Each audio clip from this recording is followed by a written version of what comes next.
தமிழா பார்வையாளர்களுக்கு வணக்கம். பெரியசாமி திமுகவுடைய இன்றைய தூண்களில் ஒருவர். திண்டுக்கல் மாவட்டம் தேனி, பெரியகுளம், கம்பம், போடி, பழனி வரை அவருடைய அதிகார மையம். ஆத்தூரில் அவர் சட்டமன்ற உறுப்பினர், அமைச்சர். அவருடைய மகன் மாவட்ட செயலாளர், சட்டமன்ற உறுப்பினர். பழனி, நிலக்கோட்டை, இப்படி 4 சட்டமன்ற தொகுதியை மாவட்ட செயலாளர். இப்பொழுது அவருடைய வீடு, சென்னை அலுவலகம், பல பினாமி இடங்களில் வருமான வரித்துறை இப்பொழுது சோதனை செய்து கொண்டிருக்கிறது. எதற்காக பெரியசாமியினுடைய அலுவலகங்கள் குறிவைக்கப்படுகின்றன? வருகிற தேர்தலில் பல கோடி ரூபாயை பாதுகாத்து தொண்டர்களிடம் சேர்த்து, அப்பா மகன், அப்பா அமைச்சர், மகன் சட்டமன்ற உறுப்பினர், இவர்கள் குறைந்தது 25 தொகுதிகளில் வெற்றி பெற வைப்பார்கள் என்று திமுக நம்புகிறது. இதற்காக இவரிடம் ஒரு பெரிய பொறுப்பையும் பணப்பையையும் கொடுத்திருக்கிறது. இதை தெரிந்து கொண்ட பாஜக அவர் மீது வருமான வரித்துறை சோதனையை ஏவி விட்டிருக்கிறது. இந்த பெரியசாமி கல்லூரியில் படித்து கொண்டிருக்கிற பொழுது, சென்னை சட்டக்கல்லூரியில் படித்து கொண்டிருக்கிற பொழுது 3வது வருடம் நிறைவு பெறாமலே வெளியே அனுப்பப்பட்டவர். காரணம், திமுக தொண்டனாக, மாணவர் தலைவனாக அனைத்து போராட்டங்களிலும் கலந்து கொண்டதனுடைய விளைவு வெளியே அனுப்பப்பட்டவர். ஆனால் இன்று அந்த பெரியசாமி அவருடைய தந்தையார் காலத்தில் மிகப்பெரிய ஃபைனான்ஸ் தொழில், வட்டி தொழில் செய்யக்கூடிய பெரிய குடும்பம். அவருடைய தந்தையார் இருளாண்டி தேவர். இவர் அவருடைய ஆத்தூர் தொகுதியை உட்பட பல இடங்களுக்கு யாருக்கு பணம் வேண்டுமோ உடனடியாக அணுகக்கூடிய குடும்பம் இந்த இருளாண்டி தேவர் குடும்பம், பெரியசாமி குடும்பம். இது அதிக பகைவர்களை சம்பாதித்தது. உடன்பிறவா, சொந்த சமூகம், இப்படி அத்தனை பேருடைய பகையும் சம்பாதித்து கொண்ட பொழுது அத்தனை பேரும் அவர்களுடைய குடும்பத்தை தாக்குவதற்கு கிளம்பி தாக்குகிற பொழுது காங்கிரசனுடைய காமராஜருடைய கண்டுபிடித்த நல்முத்து பொன்னம்மாள் களத்துக்கு வந்து முதலில் என்னை தாக்கிவிட்டு, நீங்கள் என்னை விட்டு என்னுடைய சகோதரனை தொடுங்கள் என்று நின்ற அன்றைய இரும்பு பெண்மணி தான் பொன்னம்மாள். இவர் தமிழக சட்டசபையில் மூத்த சட்டமன்ற உறுப்பினர். கருணாநிதி உட்பட, எம்ஜிஆர் உட்பட அத்தனை பேருக்கும் பதவி பிரமாணம் முதலில் பண்ணி வைக்கக்கூடிய ஆள் அம்மாள், பொன்னம்மாள். இந்த பொன்னம்மாவால் காப்பாற்றப்பட்ட குடும்பம் இருளாண்டி தேவர் பெரியசாமி குடும்பம். ஆனால் இன்றைக்கு இந்த குடும்பம் கூலிப்படையை வைத்து கொலை செய்கிற குடும்பமாக மாறி போய்விட்டது. மதுரை தல்லாகுளத்தில் முஸ்லீம் அறக்கட்டளைக்கு சொந்தமான 1.5 ஏக்கர் நிலம்.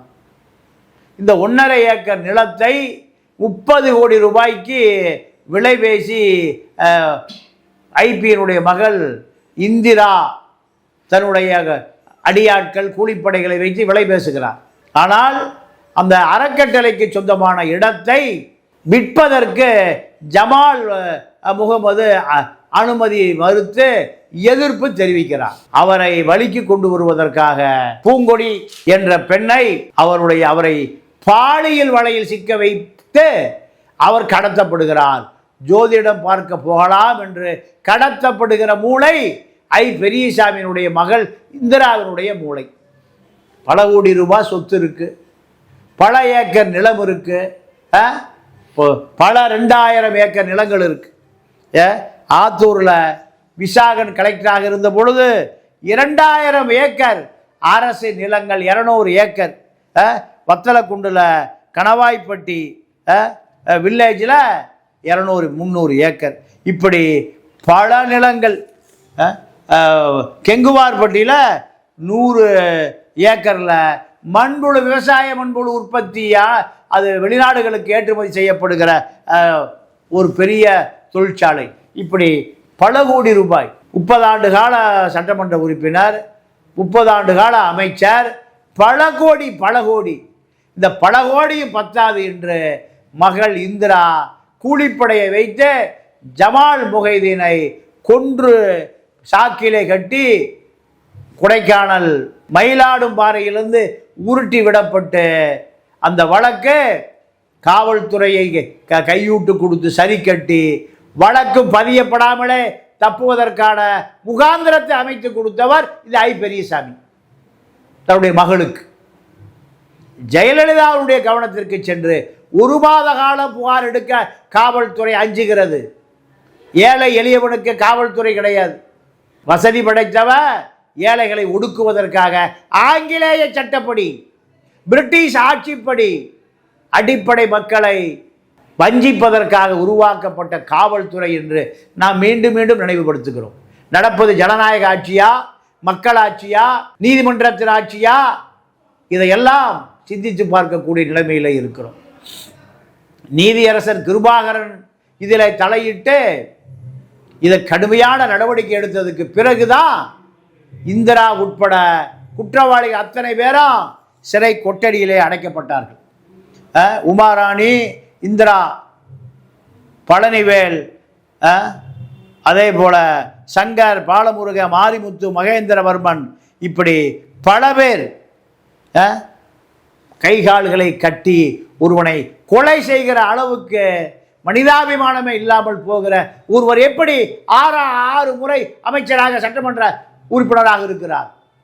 தமிழ்நாட்டில் அதிக வாக்கு வங்கி வாங்கி ஜெயிக்கக்கூடிய ஒரு மனிதராக இருக்கிறார். அதிமுகவில் உடம்பலப்பேட்டையில் பார்த்தால் மகேந்திரன் கூலிப்படையை தன்னுடைய பண்ணை வீட்டில் வைத்திருக்கிறார். எதற்காக? Real estate. காவல்துறை அதிகாரியை ஓட வெட்டி கொள்ளுகிற கூலிப்படை வைத்திருப்பவர்களா அமைச்சர்களாக முடியும் இந்த திராவிட இயக்கங்களிலே? இது சாபக்கேடு என்று தான் எடுத்துக்கொள்ள வேண்டும். கிருபாகரன் நீதியரசரால் இந்த வழக்கு சட்டத்தின் மாட்சியை காப்பாற்றப்பட்டது. இன்றைக்கு பல இடங்களிலே வருமான வரித்துறை ஆய்வு செய்கிறது. ஆனால் பல கோடி ரூபாய் வரி ஏய்ப்பு, பல கோடி ரூபாய் பதுக்கல், இப்படி பல செய்திகள் வர இருக்கிறது. ஐபி என்றால் அவருக்கு தமிழ்நாட்டில் அதிகமான வாக்கு வித்தியாசம் வெற்றி பெறுவார் என்கின்ற பெயருக்கு பின்னாலே ஒரு பெரிய கருப்பு பக்கம் அடைந்து கிடக்கிறது. அவர் சட்ட அமைச்சராக இருந்த 2006-11 அவருடைய சட்ட அமைச்சர் பதவி ஏன் பறிக்கப்படுகிறது?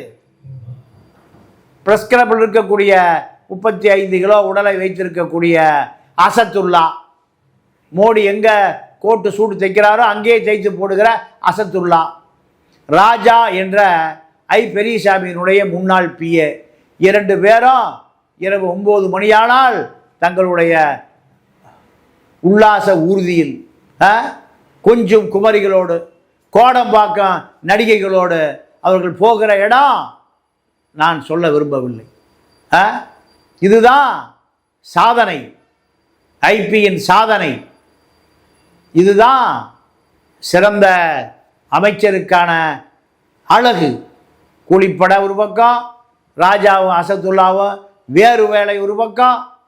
இப்படி ஒரு திராவிட இயக்கத்தில் மாணவர் அணியில் வெளியே வீசப்பட்ட ஒரு இளைஞன் இன்றைக்கு அடையாளம் இழந்து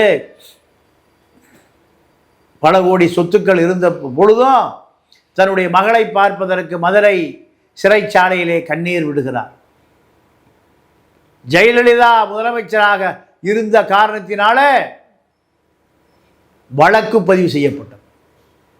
ஜெயலலிதாவுடைய கவனத்திற்கு போனதுனால அது காவல்துறை, நீதித்துறையினுடைய கட்டுப்பாட்டுக்கு போனது. இல்லை என்றால் அந்த வழக்கு பிசுபிசுத்து போயிருக்கு. ஒரு நாளைக்கு பல கோடி ரூபாய் ஆற்று மண், சவுடு மண், செம்மண் குவாரிகள் நடந்து கொண்டே இருக்கிறது. இந்த குவாரிகள் யாருடையது, யாருக்காக நடத்தப்படுகிறது, இப்படி பல உண்மைகள் மறைக்கப்படுகிறது. திமுக ஆட்சி வந்தால் ஓபிஎஸ் மீது இருக்கிற அத்தனை வழக்குகளையும் நீர்த்து போக வைப்பார் ஐபியை அதிமுக ஆட்சியில் ஓபிஎஸ் காப்பாற்றுவார். ஆக ஓபிஎஸ் ஐபி ஓபிஎஸ் இரண்டு பேரும் தேனி, பெரியகுளம், போடிமெட்டு, திண்டுக்கல் இந்த பகுதிகளில் நடக்கக்கூடிய எல்லா விதிமீறல்கள், நில அபகரிப்புகள் அத்தனைக்கும் இரண்டு பேரும் ஒன்றுக்குள் ஒன்று. ஆத்தூரை ஒட்டிய காமராஜர் அணைக்கட்டில் அரசு நிலம் பல 100 ஏக்கர் பட்டா போடப்பட்டது. விசாகன் கலெக்டராக இப்போ டாஸ்மார்க் எம்டியாக இருக்கிற விசாகன் காலத்தில் இதை தெரிந்து கொண்ட திண்டுக்கல் சீனிவாசன் அவர் தன் பங்குக்கு பல 100 ஏக்கர். இதை தெரிந்து கொண்ட நத்த விஸ்வநாதன் அவர் பல 100 ஏக்கர். மக்களுடைய நிலம் பல 100 ஏக்கர் 3 பேரும் பங்கு போட்டு கொண்டார்கள் என்று சீமான் கட்சியைச் சேர்ந்த ஒருவர் அங்கு தேர்தலில் நின்று மக்களிடம் வாக்கு கேட்கிற பொழுது சீமா 3 பேரிடையும் 3 தொகை வாங்கி அந்த வேட்பாளரை விரட்டி விட்டு போய்விட்டார். இதுதான் தமிழ் தேசியம். திராவிடத்திடம் மண்டியிடுகிற தமிழ் தேசியம் சீமானுடைய தமிழ் தேசியம். இப்படி பெரியசாமி மீது பல புகார்கள் வந்து கொண்டு இருக்கிறது.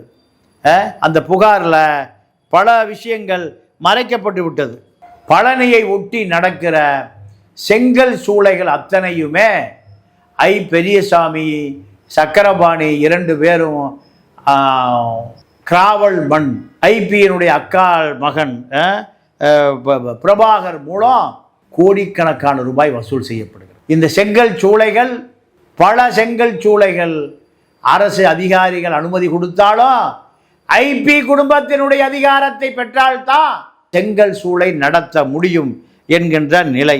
இதை தாண்டி பெரியசாமி திமுக குடும்பத்திற்கு செய்திருக்கிற மிகப்பெரிய தொண்டு, அழகிரி கிருஷ்ணன் கொலை வழக்கு சட்ட அமைச்சராக இருந்த பொழுது சித்தூருக்கு மாற்றப்பட்டு சித்தூரில் அந்த நீதித்துறைக்கு அன்றைய முதலமைச்சராக இருந்த ராஜசேகர ரெட்டியின் உதவியோடு அந்த வழக்கில் அழகிரி விடுதலை செய்யப்பட்டார்.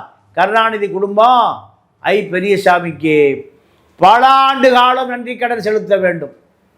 அந்த நன்றி கடனுக்கு விசுவாசமாக ராஜசேகர் ரெட்டி விமான விபத்தில் இறந்த பொழுது, ஹெலிகாப்டர் விபத்தில் இறந்த பொழுது திமுகவினுடைய கொடி கம்பம் அதாவது அரை கம்பம் அல்ல, கால் கம்பத்தில் அந்த கொடி பறந்தது. காரணம் ராஜசேகர் ரெட்டியும் ஐபியும் 2 பேரும் அழகிரியை காப்பாற்றினார்கள். இப்படி பல கதைகளை திமுகவுடைய குடும்பத்திற்கு செய்திருக்கிறார். ஆனால் தன்னுடைய குடும்பம், தன்னுடைய மகள் இந்திரா மூலம் ஒரு பெரிய கருப்பு பக்கத்தையும் செய்திருக்கிறார் என்பதுதான் இன்றைய நாளில் இந்த செய்தி. திண்டுக்கல்லை சுற்றி, தேனியை சுற்றி, பெரியகுளத்தை சுற்றி, பழனி வரை இந்திரா கைது, சிறையிலே அடைபட்டு கண்ணீர் சிந்தினார், கதறினார், சிறை கம்பிகளிடம் தலையை மோதிக்கொண்டார்.